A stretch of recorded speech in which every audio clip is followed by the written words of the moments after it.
Welcome to The Explainer. Let's talk about something that honestly might feel a bit routine, maybe even a chore after a grueling 12-hour shift. But for unarmed private security professionals, it's actually your ultimate superpower. We're talking about report writing. It's the absolute core tool that takes your on-the-ground observations and bridges them directly to the legal system. Okay, let's kick this off with a massive question. Picture this. You do your job flawlessly on patrol. You spot something suspicious, you lock down a chaotic scene, you back up law enforcement, and everything feels completely cut and dry. But then, why do otherwise rock-solid cases just completely fall apart and get thrown out of court? Well, the data paints a pretty harsh reality. Cases fail because of bad reports. Seriously, we're talking about simple, unforced errors, misspelling a suspect's name, putting down the wrong time, or just completely messing up the dates. Sometimes it's the writer not really knowing their employer's policies, or maybe they just struggle to translate the sheer chaos of a real-world incident onto a piece of paper. The truth is, your stellar observation skills mean absolutely nothing if you can't communicate them clearly when you finally sit down at the desk. So you really have to understand the domino effect of your words. You are not just writing a sticky note to jog your memory for the next shift. No way. Your reports get scrutinized by everyone. They go straight to your supervisors, they go to the clients, like property managers who are literally relying on you to be their eyes and ears. Coworkers read them to take over the shift, police read them, court attorneys will pick them apart word by word, and depending on how crazy the incident was, they might even end up in the hands of the media. Your written word becomes the official, permanent record of what went down. All right, so here's our roadmap for building a totally bulletproof reporting framework. We'll start with the real stakes of report writing. Then, we'll look at the GROHE process overview, dive into how to gather and record facts, talk about organizing and actually writing the report, and finally, how to evaluate, proofread, and polish the whole thing. Let's get into it. Starting off with Section 1, the stakes of report writing and why your words absolutely matter. In private security, you're writing reports all the time, right? Routine logbook entries, detailed investigative reports, incident reports, and of course those highly scrutinized use of force reports. But no matter the type, a well-written document always does three things. It documents actions, it communicates info clearly, and, here's the big one, it creates a reliable, permanent record for future testimony. Think about it. You might have to take the stand and testify about a hostile trespasser months, or literally years, after the adrenaline of that night is completely worn off. Your report is basically your professional voice echoing into the future. Moving to Section 2, the GROHE process overview. This is your essential toolkit. So how do we handle those high stakes every single shift? We need a system. Enter the GROHE process. It's a really simple 5-step mental toolkit you should just carry with you on every patrol. Gather, record, organize, write, and evaluate. Instead of staring blankly at a screen at 3 a.m. wondering how to start, using this specific progression is going to help you dodge the pitfalls that get cases dismissed.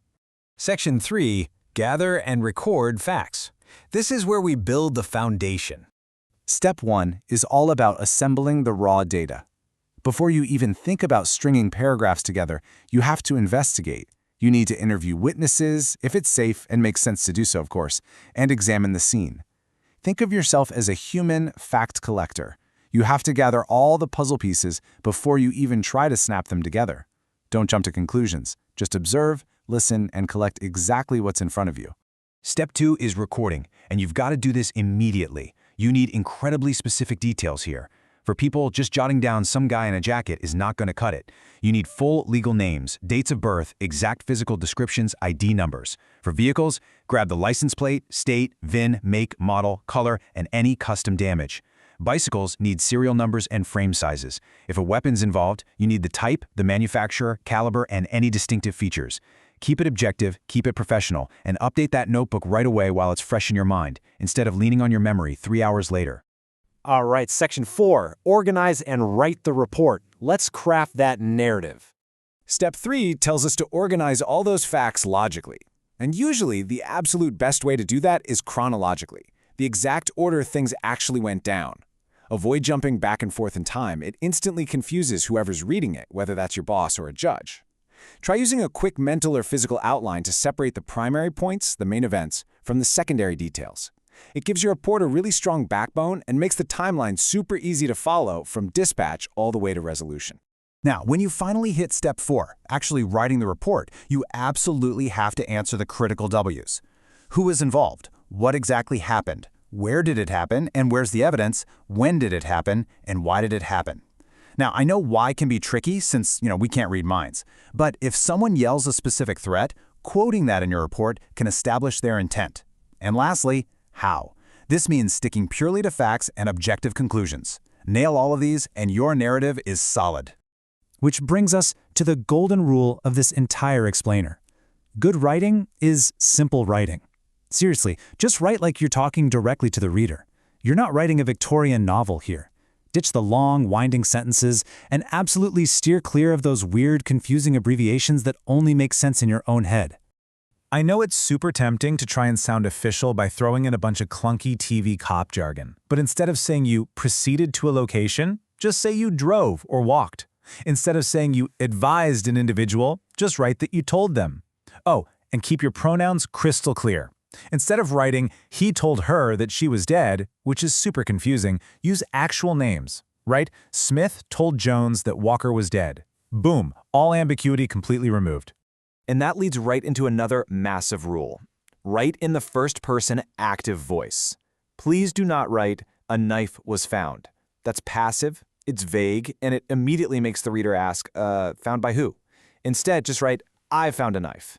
It takes absolute responsibility for the action, it cuts out the guesswork, it makes everything direct and factual. Finally, we hit section 5, evaluate, proofread, and polish. This is the final review. Step 5 is evaluate, and this is your ultimate quality control check. You've got to edit, proofread, and revise. Want to know one of the best tricks for this?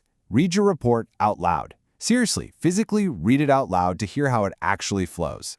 Ask yourself the tough questions. Is this entirely based on facts? Are any opinions clearly labeled as opinions, and do they have a factual basis? Is the reasoning sound? Did I check my spelling and punctuation? And crucially, is it completely unbiased? And to keep that grammar impeccable, stick consistently to the past tense. Remember, you're writing about something that already finished happening.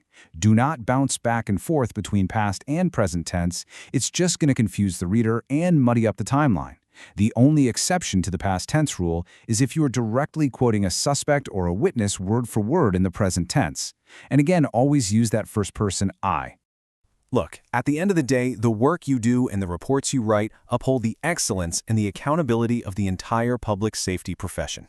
As an unarmed private security professional, you're acting as this critical bridge between private property management and the justice system. The seal you see here represents a massive commitment to those standards. And your report? That is the physical proof of your commitment to the community. So I'm going to leave you with this final, provocative thought. If you got a subpoena and had to take the stand in a courtroom tomorrow morning, would your report hold up under pressure? Would it refresh your memory perfectly, or would you be up there guessing under oath? Lean on the GREW process, keep your writing simple and objective, and make sure your reports are just as solid as your actual work on patrol. Thanks for joining me for this explainer, and keep learning.